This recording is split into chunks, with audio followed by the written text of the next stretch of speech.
Hi everybody, welcome to Stampers Club. I'm Karen Trelfa, and today I'm here to show you a really fun card. And of course it's made with, of what else but hedgehogs. We all love hedgehogs, right? So today we're going to be using one of the new bundles. Let me show you. It's the Happy Hedgehogs bundle. It comes with a matching punch, and it obviously punches this little hedgehog there. A couple of really cute little greetings and some other little elements. I mean, I love this little tree here. We're not going to use that today. We're just going to use the hedgehog and the greeting and this little mushroom. And we're going to make just a nice, fun, simple card. So let me show you what you're going to need if you want to stamp and follow along with me. Okay, so we're using Early Espresso ink, Memento Black,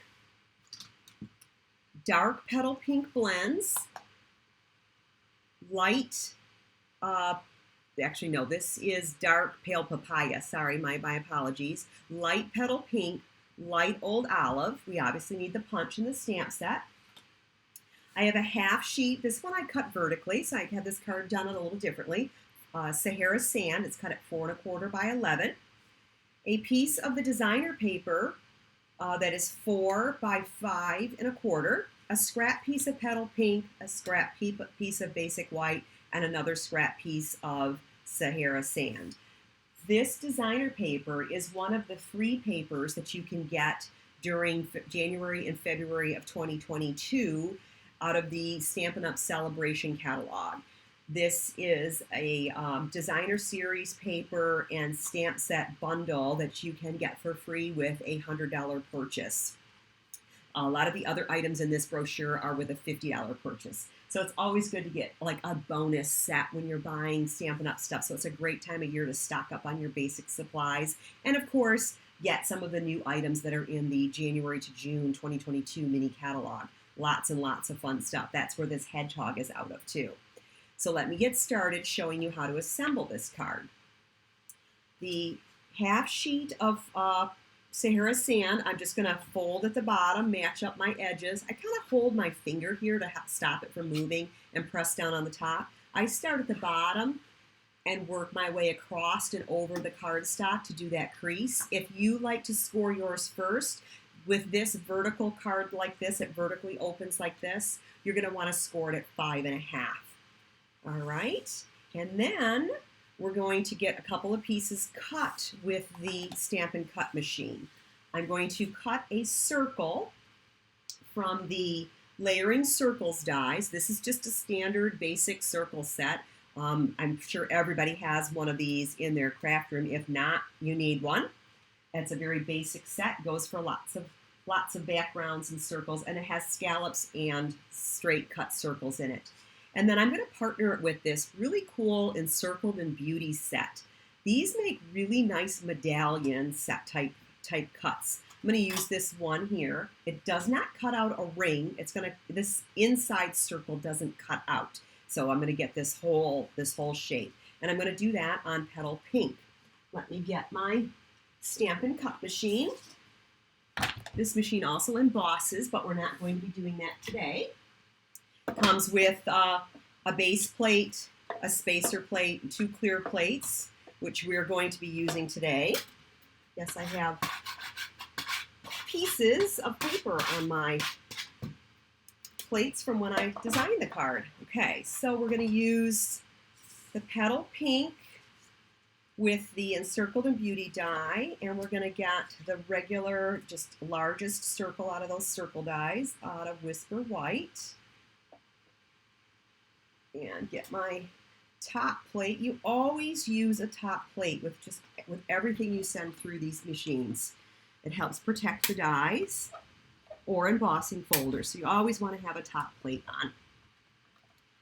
All right, so let's get that out of my way. Let's put that over there and see how we did here. And get those set out of the way. And look how nice this just comes right out. Even though there's like a little bit of stuff in there, it pops right out. It doesn't take a lot to get things out of there. This machine die cuts really, really nicely. And this little pieces that get stuck in the die, The Take a Pick tool with the brush end on it works really well. You just rub it across your die and all those little pieces get all over your table. But they come out really nice with that little brush. Let's get those out of my way now. Messy. You can't do messy. All right. So we're going to do a little bit of stamping. I'll scoot my chair in here. I'm going to need Memento black. I'm using the Memento because we're going to be using blends. So Stays On would bleed if I did that. So we're going to use the Memento. And the mushroom. I'm going to get the mushroom down here on the corner of the circle. Not that circles have corners, but towards the bottom, towards the side. And then my greeting. I'm using the greeting out of the stamp set that says, "Finding a friend is the best discovery at all." I love finding new friends. I hope you do too. Now that you have found me, I'm sure we are going to become the best of friends. You can always share my videos with your friends, and then I would be able to find new friends, and they would be able to find me, and that would be their new friend. You know, it goes on and on. Remember that? It was a shampoo commercial where it's like they kept exponentially finding friends. That's what I like to do. All right, so I'm using the dark pale papaya. It partners nice with this petal pink. I'm going to do the circles, and I'm going to add ink, or add the pen over the areas of the image that the artist already gave us as darkened edges. The nice part about Stampin' Up! Is our artists are amazing, and they really do a nice job on giving us artwork that we can just kind of like idiot-proof along. It's like stamping for dummies. And then I'm going to use the light petal pink to blend this in a little bit. And I didn't use the pale papaya comes in a light and a dark, and I didn't use it in that combination because I wanted more contrast than the light and the dark of the same color offered me. I wanted it to be a definite two colors. Didn't want them to blend together too nicely. And then I'm going to use some light old olive just to give us a little bit of this grass here. Some extra ones back there. Oh, that looks good. All right. And then we're also going to need this, and we're going to tape this piece down onto the designer paper, but we're going to offset it a little bit. We're not going to have it be totally on there. I want to just offset it a little bit. And then I'll get my scissors, and I'm going to trim this. Look at the back side of this paper, another cool pattern. I'm just going to trim that off to match the paper below it. So I've kind of cut off that one edge. Then we're going to add this whole layer. Ooh, can't use my tape properly. This whole layer onto that Sahara sand. And then this designer paper is 4 by 5 1/4, so I'm using that full 1/4-inch border. And then this piece I want to add with dimensionals. Get one more.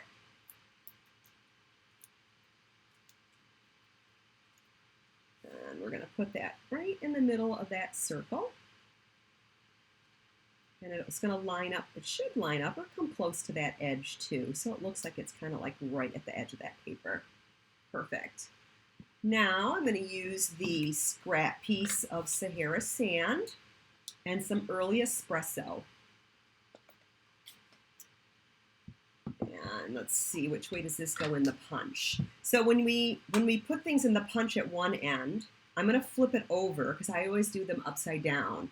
And since this is the direction that my hedgehog is pointing, I want to make sure that I stamp him in that same direction so that it fits into the punch easier. Okay, so we're gonna, and I always, like I said, do it upside down, but now it lines up in the same direction from when the way it's gonna punch. And it just, then I'm not fighting with the paper and making it fit in the punch and all that fun stuff that we do. All right, okay. Since this is a clear set, yes, I could have stamped after. It's usually easier to punch or stamp first and then punch. But with a clear photopolymer, you should be able to punch first and then stamp. It's not quite as easy to line up. Oh, those came out pretty close to the same way. So it can be done. It's just usually easier to stamp first and punch second. All right, now this little guy, I also want on some dimensionals. And can you believe it? I'm not putting any ribbon on this card. Huh, sacrilege in my opinion. But we're going to just have him be looking underneath this little mushroom because he is trying to find a friend. He's on a discovery mission. To finding a friend is the best discovery of all. Isn't that super sweet? And look how nice and simple that is. Love this paper. Super cool. Nice simple color combination. Hopefully you enjoyed my card today and that you also have some hedgehogs that you can play with. If you'd like to share some of your creations with me, the best place to do that is over on the Facebook group, the Stampers Club Facebook group. And you can also find more details about that at my website, stampersclub.com, and along with more details about this stamp set and the products that I use today. All of those are fun. Some measurements possibly. There's a link on my YouTube channel here to get over to my website. And also don't forget to hit that subscribe button so that you can learn more ways to use the Hedgehog stamp set in the future. You all have a very stamp happy day. See you later. Bye for now.